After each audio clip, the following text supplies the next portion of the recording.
전략 포인트 살펴보는 시간입니다. 현물시장의 전략부터 알아보겠습니다. 현대증권 유용석 시장분석 팀장과 함께하죠. 팀장님 안녕하세요.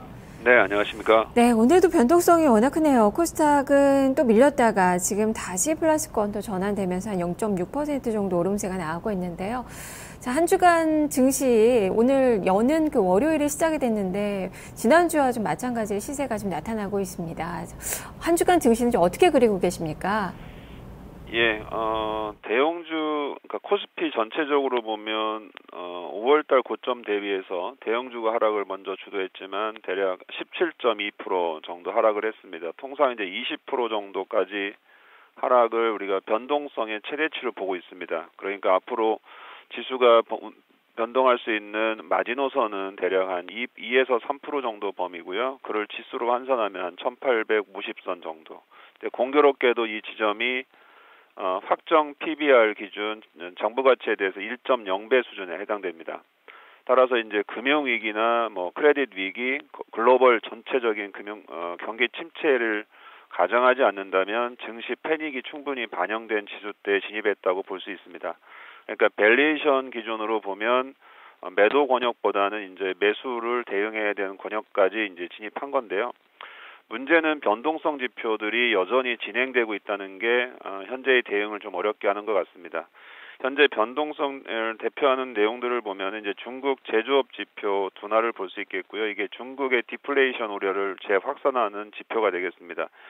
저점 확인까지는 아무래도 다음 달 지표, 초 지표가 중요하겠고요.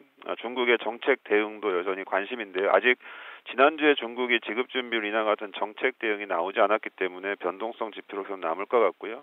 관련해서는 역시 상품 가격 하락을 계속 봐야 될 것 같습니다. 그리고 미국의 경기가 예상 같지 않다는 점 때문에요. 27일 날 있는 그 미국 잭슨홀 미팅에서 피셔 부의장의 좀 발언도 좀 주목해야 될 것 같습니다. 네. 그렇다면 이런 그 변수들 속에서 이번 주에도 변동성이 좀 커질 가능성이 있어 보이는데, 자, 그렇다면 한 주간의 전략은 어떻게 세워야 될지, 매수의 기회로 활용이 좀 가능한 건지 좀 자세히 설명해 주시죠. 예, 물론 이제 우리 고유의 리스크라고 볼 수 있는 지정학적 리스크에 관련해서 현재 남북 간 고위 관계자 간에 지금 대화 협의가 지금 진행 중인데요. 일단 시장의 분위기로 봐서는 이제 우리가 이제 상정할 수 있는 대치 국면은 좀 연장이 되더라도 최악의 상황까지 설정하지 않아도 되지 않을까 이렇게 조심스럽게 예상을 하고 있습니다. 다만 이런 지정학적 리스크를 제외하고도 현재 우리가 먼저 선행적으로 변동성에 대응하기 위해서는 글로벌 금융 지표들이 있습니다. 뭐 미국 증시, 중국 증시, 그다음에 뭐 상품 가격 동향, 그다음에 각종 리스크 지표들이 있는데요. 이런 지표들이 조금은 의미 있는 지지선을 먼저 만들어준 이후에 사후적으로 신흥국 국가인 한국 증시가 이제 동행해서 아마 저점이 형성될 가능성이 있기 때문에요. 우선적으로는 우리 증시가 먼저 저점을 확인했다는 확인보다는 글로벌 금융 지표들의 지지선 구축을 확인하고 대응해도 늦지 않다 이렇게 보여지고 있습니다. 특히나 이제 국제 유가가 이제 반등 없이는 의미 있는 국내 증시 저점 확인이 어렵다고 보는 이유는 국제 유가 자체가 이제 신흥국의 디플레이션을 대표하는 지표가 되고요. 이거는 중국의 수요 둔화 또는 이제 중동이나 남미 국가의 신용 위험 이런 것들을 종합적으로 보여주고요. 더불어서 이제 국내에서 오는 섹터의 그 플레이까지도 좌우하는 변수입니다. 과거 이제 작년 하반기는 국제 유가가 공급 측면이어서 긍정적 측면이 강했지만 지금은 국제 유가 하락이 공급보다는 수요 둔화를 반영하기 때문에 지난해 하반기와 국제 유가를 보는 시각은 달리 봐야 되고요. 그래서 국제 유가의 반등이 무엇보다 절실한 시점입니다. 낮은 밸류에이션 때문에 이제 변동성 요인에 대해서 오히려 이제 매수 욕구들을 좀 주장할 수 있겠지만 제가 보기에는 변동성 요인들이 현재로서는 이제 정점을 지나서 반대로 꺾이기보다는 아직 정점을 향해 가는 변수들이 아직 많고요. 이제 확대 재상되고 있어서 실제적으로 보면 수급 불안에 대한 부분이 아직도 조금 변수로 남아 있습니다. 이제 거래소에서는 외국인 매도의 규모가 되겠고요.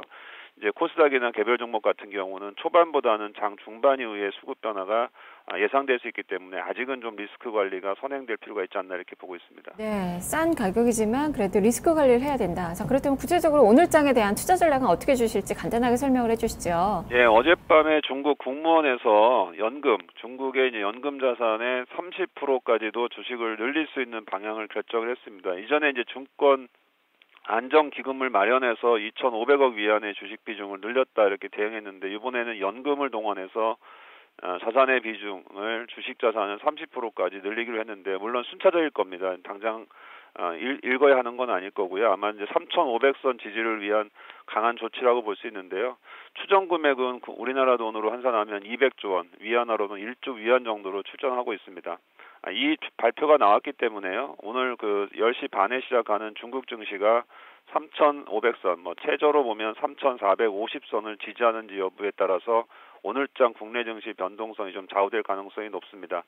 아마 오늘 중에는 남북 고위급 회담의 결과가 나올 가능성이 높습니다. 왜냐하면 벌써 3일째 진행되는 합의 과정이기 때문에요. 물론 이제 긍정적 합의를 예상을 해보려고 하고 있습니다. 물론 이제 근본 원인에 대해서는 조금 더 논의하겠지만 내용 중에는 이산가족 문제라든가 남북 협의가 있었다는 얘기는 보다 긍정적 합의를 좀 도출할 수 있는 얘기들에 가깝다라고 보고 있군요.